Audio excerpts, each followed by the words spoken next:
ফিরে এলাম বিরতির পর। আপনারা দেখছেন ট্রাইব টিভি। পরবর্তী যে খবরের দিকে চোখ রাখবো, তৃণমূল চা বাগান শ্রমিক ইউনিয়নের কেন্দ্রীয় প্রথম সমাবেশ উপলক্ষে এবার প্রস্তুতি সভা হলো তৃণমূল কংগ্রেসের পক্ষ থেকে।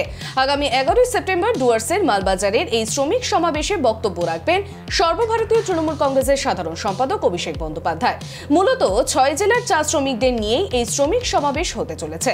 সেই শ্রমিক সমাবেশকে এবার সফল করতে জোরদার প্রচার চালাচ্ছে তৃণমূল কংগ্রেস। সোমবার সন্ধ্যায় মাল পৌরসভা হলে শ্রমিক সমাবেশ উপলক্ষে প্রস্তুতি সভা করল তৃণমূল কংগ্রেস। তৃণমূল চা বাগান শ্রমিক ইউনিয়নের যে কেন্দ্রীয় কর্মসূচি আগামী 10 এবং 11 তারিখ জলপাইগুড়ির মালবাজারে অনুষ্ঠিত হতে চলেছে। 10 তারিখ হচ্ছে প্রতিনিধি সম্মেলন আমরা করব। 6টা জেলার চা বাগানের যারা শ্রমিক আছেন তারা প্রতিনিধি হিসেবে উপস্থিত থাকবেন তৃণমূল চা বাগান শ্রমিক ইউনিয়নের কেন্দ্রীয় প্রথম সম্মেলন, যেখানে সারাদিন ধরে চর্চা হবে। নেতৃত্ব 1 ঘন্টা বলবেন সকালে, বাকি সারাদিন যে চা শ্রমিক প্রতিনিধি হয়ে আসবেন তারা হচ্ছে আলোচনা করবেন। তাদের মধ্যে থেকে যে নাম আসবে তার ভিত্তিতে গোটা দিন আলোচনা হবে এবং সেই আলোচনার পর 11 তারিখ হচ্ছে আর স্কুল মাঠে এই যাবৎকালের চা শ্রমিকদের বৃহত্তম সমাবেশ, যে সমাবেশে তৃণমূল কংগ্রেসের সর্বভারতীয় সাধারণ সম্পাদক অভিষেক বন্দ্যোপাধ্যায় প্রধান বক্তা হিসেবে উপস্থিত থাকবেন। এটা 11 তারিখ। এবার এই যে 10 তারিখ এবং 11 তারিখের যে প্রস্তুতি, সেই প্রস্তুতি নিয়েই আমরা আলোচনা করছি। সেই প্রস্তুতি সভা বলতে পারি, সেই প্রস্তুতি সবাই আজকে এখানে আমরা করছি।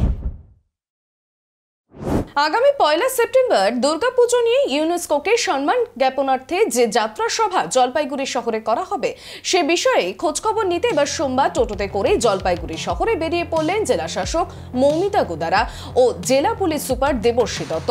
সঙ্গে ছিলেন অন্যান্য প্রশাসনিক আধিকারিকেরা। মঙ্গলবার শহরের রবীন্দ্র ভবন থেকে পদযাত্রাটি শুরু হবে, তাই এদিন এখান থেকেই টোটোতে করে শহরের বিভিন্ন জায়গা ঘুরে দেখলেন তারা। এটা হচ্ছে আমাদের যে ইউনেস্কো থ্যাঙ্কস গিভিংয়ের যে বর্ণাঢ্য শোভাযাত্রা হবে 1 তারিখ, তো সেটা যেহেতু একদম মেন যে শহর সেটা অনেকটাই মার্কেট প্লেস, সেই জায়গা দিয়ে যেহেতু এই রুটটা যাবে সেই জন্য আমরা দেখতে চাইছিলাম যে কি ওখানে আছে, কি প্রবলেম হতে পারে, রাস্তাটা কীরকম আছে, তারপরে ইলেকট্রিক্যাল ওয়্যারসগুলো এগুলো, তো সেইগুলোই আমরা দেখছিলাম। এটা প্রায় 2.5 থেকে 3 কিলোমিটারের একটা রাস্তা হবে, তো সেটাই আমরা একটা টোটো ছেড়ে দেখছিলাম। জাতীয় নেত্রদান পক্ষ পালন উপলক্ষে চেয়ারম্যান সহ শান্তিপুর পুরসভার 20 জন কাউন্সিলর কর্মচারী এবং শান্তিপুর স্টেট জেনারেল হাসপাতালের সুপার সহ 10 জন স্বাস্থ্যকর্মী, চিকিৎসক ও নার্সেরা মরণোত্তর কর্নিয়া প্রদানের অঙ্গীকার নেয়। দিশা ও প্রভার আই কেয়ারের সহযোগিতায় শান্তিপুর মরমী কর্নিয়া সংগ্রহের কাজ দীর্ঘদিন যাবৎ করলেও বর্তমানে এককভাবে সংগ্রহের সরকারি অনুদান মিলেছে, যার মধ্যে বেশ কিছু প্রতিস্থাপনও রয়েছে। শান্তিপুরের অজয় দে আই ফাউন্ডেশন সেন্টারে ইতিমধ্যেই 16 জোড়া কর্নিয়া সংগৃহীত হয়েছে শান্তিপুর মরমীর একক প্রচেষ্টায়। তবে 25 আগস্ট থেকে 8 সেপ্টেম্বর জাতীয় নেত্রদান পক্ষ চলছে গোটা রাজ্য জুড়ে। বিভিন্ন বিদ্যালয়ে কর্নিয়া সংগ্রহ সচেতনতা প্রচার চলছে, তাই জোর কদমে। আজকে আমাদের শান্তিপুর পৌরসভায় মরমীর পক্ষ থেকে তারা আজকে 25 তারিখ থেকে 31 তারিখ অবধি তারা একটা চক্ষু ও দানের একটা কর্মসূচি তারা গ্রহণ করেছে।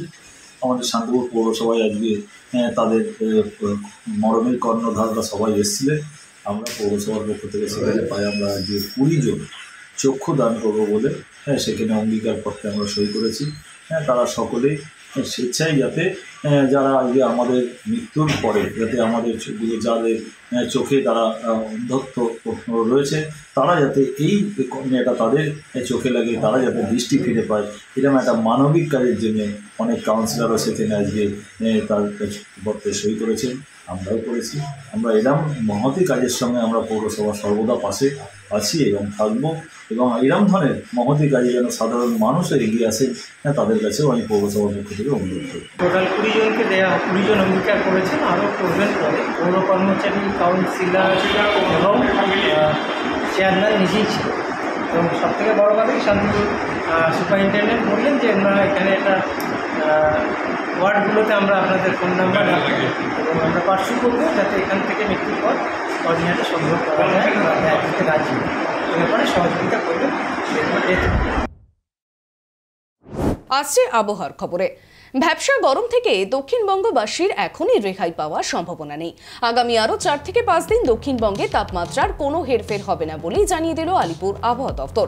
কলকাতা সহ দক্ষিণবঙ্গের জেলাগুলিতে হালকা থেকে মাঝারি বৃষ্টিপাত হতে পারে, তবে উত্তরবঙ্গের 5 জেলায় আগামী 4 থেকে 5 দিন বৃষ্টির পরিমাণ বাড়বে। কোথাও কোথাও ভারী থেকে অতি ভারী বৃষ্টির সম্ভাবনাও রয়েছে বলে জানিয়েছে হাওয়া অফিস।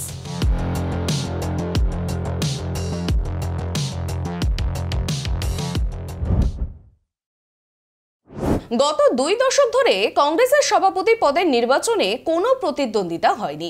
শেষবার প্রতিদ্বন্দ্বিতা হয়েছিল 2001 সালে। সোনিয়া গান্ধীর বিরুদ্ধে লড়াই করে গোহারা হেরেছিলেন জিতেন্দ্র প্রসাদ। জানা যাচ্ছে এবারের সভাপতি পদে প্রতিদ্বন্দ্বিতা করতে পারেন লোকসভা সাংসদ শশী থারুর, কারণ তিনি মনে করেন দলের জন্য একটি নতুন ধারণা এবং একটি বিকল্প দৃষ্টিভঙ্গি গ্রহণ করার সময় এসেছে।